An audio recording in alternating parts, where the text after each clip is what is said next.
मंजूर आदेश आहेत, फक्त आपलं 7/12 आहे. आता आम्हाला एकही गुंठा जागा गावात ज्यावेळेस साहेब धरण झालं त्यावेळेस जागा आखवत करून घेतली शासनाने. परत आम्ही लोक इथं स्थायिक झालो. शासनाने परत तो 7/12 तसाच पेंडिंग ठेवला. त्या जागेचा आम्हाला कब्जा दिला, परंतु कब्जा देऊन 7/12 तयार झाला नाही. आणि असे 7/12 आम्ही ह्या ठिकाणी रहिवाशी असे 75 ते 80 खातेदार आहेत. आणि सगळ्यात महत्त्वाचं जर एवढा मोठा प्रोजेक्ट होत असेल तर त्यातून आम्हाला जर जागा इथं राहिलाच नाही, गावठाण प्लॉट तर नाहीत, आणि तर हा सगळा प्रोजेक्ट असेल तर आम्हाला जी जागा जेव्हा अलॉट झाली त्याची जागा तुम्ही कसताय वहिवाटदार तुम्ही राहताय, शेती करताय, सगळं करताय. आता फक्त 7/12 नाव नाही. एकच वर्ष पण राहिले त्यावेळेस मग काय सोलापूरला नाही गेले गेले नाही पण नाही घेतले सर.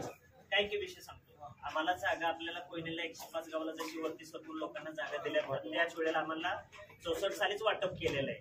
त्याच्यानुसार 90 सालीच आदेश झालेले आहेत. फक्त जागा 7/12 तयार नाही सर आमचा एवढाच.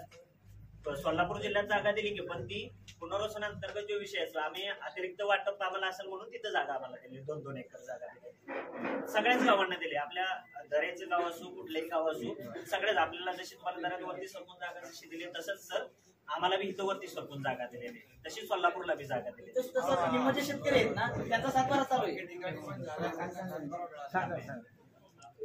बाकीचे शेतकरी जे आहेत त्यांचा 7/12 चालू आहे आणि बाकीचे शेतकरी राहिले वरती सरकून राहिले. आम्ही कोयनेच्या ऍक्वर जागेतली जागा मागत नाही. त्या लोकांनी तिकडची जागा घेतली नाही. आम्ही जी जागा मागतोय ना सर ती आमची कोयनेच्या ऍक्वरच्या वरची जागा आहे. हा वरचे काय केलं शासनाने त्यावेळेस नाही तिकडे डोंगरचे डोंगर ऍक्वर करून ठेवले.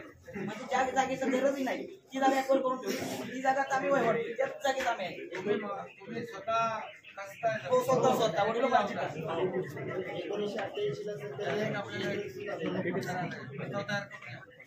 आणि साहेब स्थानिकांना जर पर्याय शेवटचा जर असेल तर तुमच्याकडनंच अपेक्षा आहे. कारण सीएम असताना सुद्धा आम्ही तुमच्याकडे समस्या मांडली होती ना. आता सीएम असताना पण काही जे मुनाळगावचं भवितव्य जे असेल ते तुमच्याकडून होईल अशी मुनाळ ग्रामस्थांची अपेक्षा आहे. आणि जर ही गोष्ट नाही झाली तर मुनाळ ग्रामस्थांना काही पर्याय भविष्यात नाही.